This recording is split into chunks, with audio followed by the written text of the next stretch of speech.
Savons-nous pourquoi l'humanité est dans de mauvais draps? J'aimerais parvenir à convaincre les populations humaines de ne plus crier de la façon dont elles sont gérées. Afin de motiver mes amis pour la construction d'un nouveau modèle de vie économique et sociale, je vais commencer par émettre une assertion. Et puis, je vais présenter ce que je trouve d'important dans cette assertion. Après quoi, vous direz ce que vous en pensez.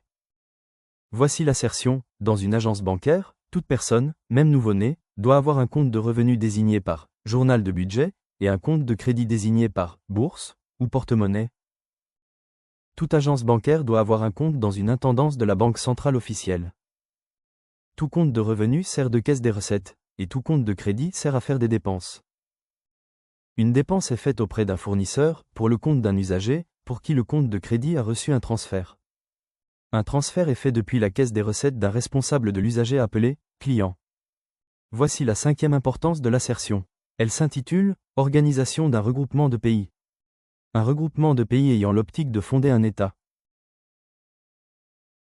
Il se constitue en entité politique formée pour établir des institutions et pour administrer et organiser la vie collective de ses populations.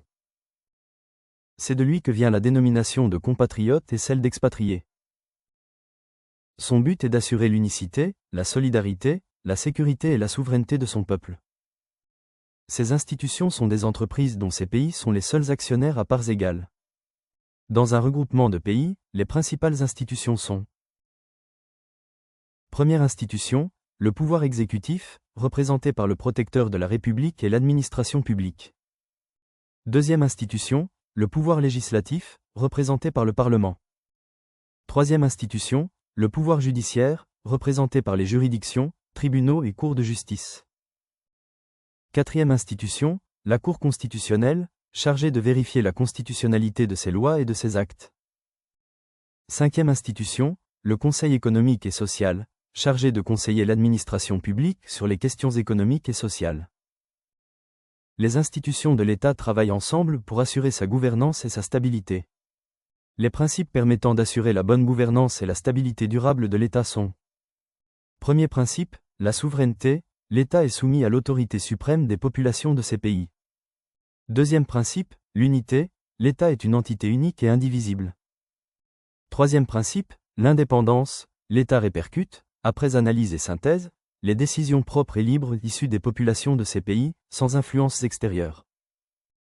Quatrième principe, la neutralité, l'État reste neutre dans les conflits et les débats administratifs de ces pays et entre ces pays. Cinquième principe, la responsabilité, les agents de l'État sont responsables de leurs actes et de leurs initiatives.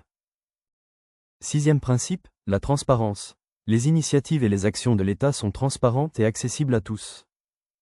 Septième principe, la justice, l'État garantit la justice et l'égalité pour tous les citoyens devant la loi. Huitième principe, la sécurité, l'État garantit la sécurité et la stabilité de ses territoires et de ses populations. Dans l'État, la vie collective des populations ne peut être assurée que si les institutions fonctionnent sur la base d'une banque centrale officielle à travers laquelle l'État est valorisé à travers les intendances. En effet, ces pays ont besoin d'une monnaie sécurisée et capable d'une comptabilité transparente, flexible, scalable et assurante. L'utilisation de ce type de monnaie se fait par référence aux produits en tant que liquidité commerciale composée des biens et services. Et par référence aux intervenants, nous citons les fournisseurs, les clients et les consommateurs. L'utilisation de ce type de monnaie se fait dans les transactions commerciales et financières.